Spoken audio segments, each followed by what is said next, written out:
Hi hello ಎಲ್ರಿಗೂ ನಮಸ್ಕಾರ. ರಚನಾ creative cooking ಚಾನಲ್ಗೆ ಸ್ವಾಗತ. ನಾನಿವತ್ತು ಬೆಂಡೆಕಾಯಿ ಎಗ್ ಫ್ರೈನ ಮಾಡ್ತಾಯಿದ್ದೀನಿ. ಇದು ಊಟದ ಜೊತೆ ನೆಂಚ್ಕೊಳ್ಳಿಕ್ಕೆ, ರಸಮ್ ಸಾರು ಅಥವಾ ಬೇಳೆ ಸಾರು ಜೊತೆ ನೆಂಚ್ಕೊಳ್ಳಿಕ್ಕೆ ತುಂಬ ಚೆನ್ನಾಗಿರುತ್ತೆ. ಚಪಾತಿಗೂ ಕೂಡ ಇದನ್ನು ತಿನ್ಕೊಬೋದು. ತುಂಬ ಸುಲಭವಾಗಿ ಮಾಡ್ಕೋಬೋದು. ನೋಡೋಣ ಬನ್ನಿ ಯಾವ ರೀತಿ ಮಾಡೋದು ಅಂತ. ನಾನು ಸ್ಟವ್ ಮೇಲೆ ಒಂದು ಕಡಾಯಿನ ಇಟ್ಕೊಂಡಿದ್ದೀನಿ. ಒಂದು ಸ್ವಲ್ಪ ಬೆಂಡೆಕಾಯಿನ ಈ ಥರ ಸಣ್ಣದಾಗಿ ಹೆಚ್ಚಿಬಿಟ್ಟು ಹಾಕ್ಕೊಂಡಿದ್ದೀನಿ. ಇದಕ್ಕೆ ಒಂದು ಅರ್ಧದಿಂದ ಮುಕ್ಕಾಲು ಸ್ಪೂನ್ ಎಣ್ಣೆ, ಒಂದು ಅರ್ಧ ಸ್ಪೂನ್ನಷ್ಟು ಪುಡಿ ಉಪ್ಪು, ಒಂದು ಅರ್ಧ ಸ್ಪೂನ್ನಷ್ಟು ಅರಿಶಿಣದ ಪುಡಿ, ಇದಿಷ್ಟನ್ನು ಹಾಕ್ಕೊಂಡು ಹುರ್ಕೊಬೇಕು. ಬೆಂಡೆಕಾಯಿ ಸ್ವಲ್ಪ ಲೋಳಿ ಬಿಡುತ್ತೆ, ಅಲ್ಲಿವರೆಗೂ ಇದನ್ನು ಹುರ್ಕೊಬೇಕಾಗತ್ತೆ.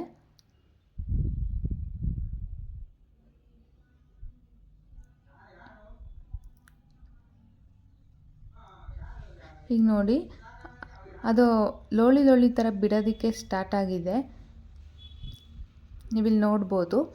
ಹಾಗೆ ಕಲರ್ ಕೂಡ ಚೇಂಜ್ ಆಗುತ್ತೆ. ಕಲರ್ ಚೇಂಜ್ ಆದ ಕೂಡಲೇ ನಮ್ಗೆ ಆಗಿದೆ ಅಂತ ಗೊತ್ತಾದ ತಕ್ಷಣ ನಾವೊಂದು ಪ್ಲೇಟಿಗೆ ಎತ್ತಿಟ್ಕೊಳ್ಳೋಣ. ಈಗ ಅದೇ ಕಡಾಯಿಗೆ ನಾನೊಂದು 2 ಸ್ಪೂನ್ ಎಣ್ಣೆ ಹಾಕ್ಕೊಂಡಿದ್ದೀನಿ. ಎಣ್ಣೆ ಕಾದ ನಂತರ ಒಂದು ಅರ್ಧ ಸ್ಪೂನಷ್ಟು ಸಾಸಿವೆ, ಒಂದು ಅರ್ಧ ಸ್ಪೂನಷ್ಟು ಜೀರಿಗೆ, ಹಾಗೆ ಕರಿಬೇವಿನ ಸೊಪ್ಪು, ಒಂದು ಈರುಳ್ಳಿನ ಈ ಥರ ಸಣ್ಣದಾಗಿ ಹೆಚ್ಚಿಟ್ಕೊಂಡಿದ್ದೀನಿ, ಅದನ್ನು ಸಹ ಹಾಕ್ಕೊಂಡು ಹುರ್ಕೊಳ್ಳೋಣ. ಸ್ವಲ್ಪ ಈರುಳ್ಳಿ ಫ್ರೈ ಆಗಬೇಕು. ಹುರ್ಕೊಂಡಿರೋದಾಗಿದೆ. ಈಗ ನಾನು 1 ಸ್ಪೂನಷ್ಟು ಖಾರದ ಪುಡಿನ ಸೇರಿಸ್ತಾ ಇದ್ದೀನಿ, ಹಾಗೆ ಒಂದು ಅರ್ಧ ಸ್ಪೂನಷ್ಟು ಧನಿಯಾ ಪುಡಿ. ಇದು ಅಷ್ಟೇ ಒಂದು ಸ್ವಲ್ಪ ಹಸಿ ಸ್ಮೆಲ್ ಹೋದ್ಮೇಲೆ ಇದಕ್ಕೆ ನಮಗೆ ಎಷ್ಟು ಬೇಕೋ ಅಷ್ಟು ಮೊಟ್ಟೆನ ನಾವಿಲ್ಲಿ ಹಾಕೋಬೋದು. ನಾನಿಲ್ಲಿ 2 ಮೊಟ್ಟೆನ ಸೇರಿಸ್ತಾ ಇದ್ದೀನಿ. ನಾನು ಮಾಡ್ಕೊಳ್ಳೋ ಅಂಥ ಕ್ವಾಂಟಿಟಿ ಇಷ್ಟು ಸಾಕು. ಜಾಸ್ತಿ ಮಾಡೋರಾದರೆ ಇನ್ನೂ 1 ಮೊಟ್ಟೆ ಕೂಡ ಹಾಕೋಬೋದು. ಈಗ ಮೊಟ್ಟೆ ಎಲ್ಲ ಸ್ವಲ್ಪ ಚೆನ್ನಾಗಿ ಡ್ರೈ ಆಗಬೇಕು, ಅಲ್ಲಿವರೆಗೂ ಚೆನ್ನಾಗಿ ಇದನ್ನ ಹುರ್ಕೊಳ್ಳೋಣ.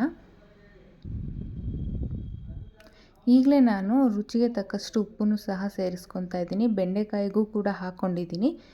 ಈಗ ಮೊಟ್ಟೆಗೆ ಎಷ್ಟು ಬೇಕೋ ಅಷ್ಟು ಹಾಕ್ಕೊಂಡಿದ್ದೀನಿ.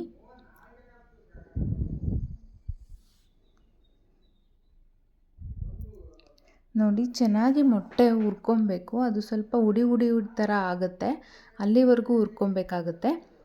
ಈಗ ನೀವು ನೋಡ್ಬೋದು ಎಷ್ಟು ಚೆನ್ನಾಗಾಗಿದೆ. ನಾನು ಇದಕ್ಕೆ ಈ ಮೊದಲೇ ಫ್ರೈ ಮಾಡಿ ಇಟ್ಕೊಂಡಿರೋ ಅಂಥ ಬೆಂಡೆಕಾಯಿನ ಸೇರಿಸ್ತಾ ಇದ್ದೀನಿ.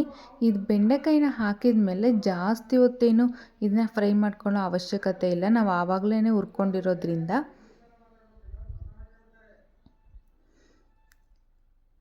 ಈಗ ಬೆಂಡೆಕಾಯಿ ಎಗ್ ಫ್ರೈ ರೆಡಿಯಾಗಿದೆ. ಇದನ್ನು ಒಂದು ಬೌಲ್ಗೆ ನಾನು ಸರ್ವ್ ಮಾಡ್ಕೊಳ್ತೀನಿ. ನೋಡಿದ್ರಲ್ಲ ಎಷ್ಟು ಈಸಿಯಾಗಿ ರುಚಿಯಾಗಿ ಮಾಡ್ಕೋಬೋದು ಅಂತ. ಅನ್ನ ರಸಮ್ ಜೊತೆ ತುಂಬ ಚೆನ್ನಾಗಿರುತ್ತೆ ನೆಂಚ್ಕೊಳ್ಳಿಕ್ಕೆ. ನೀವು ಸಹ ಟ್ರೈ ಮಾಡಿ ಹೇಗೆ ಬಂದಿತ್ತು ಅಂತ ಕಮೆಂಟ್ ಮಾಡಿ. ಇಷ್ಟ ಆದರೆ ಒಂದು ಲೈಕ್ ಮಾಡಿ, ಶೇರ್ ಮಾಡಿ. Thank you.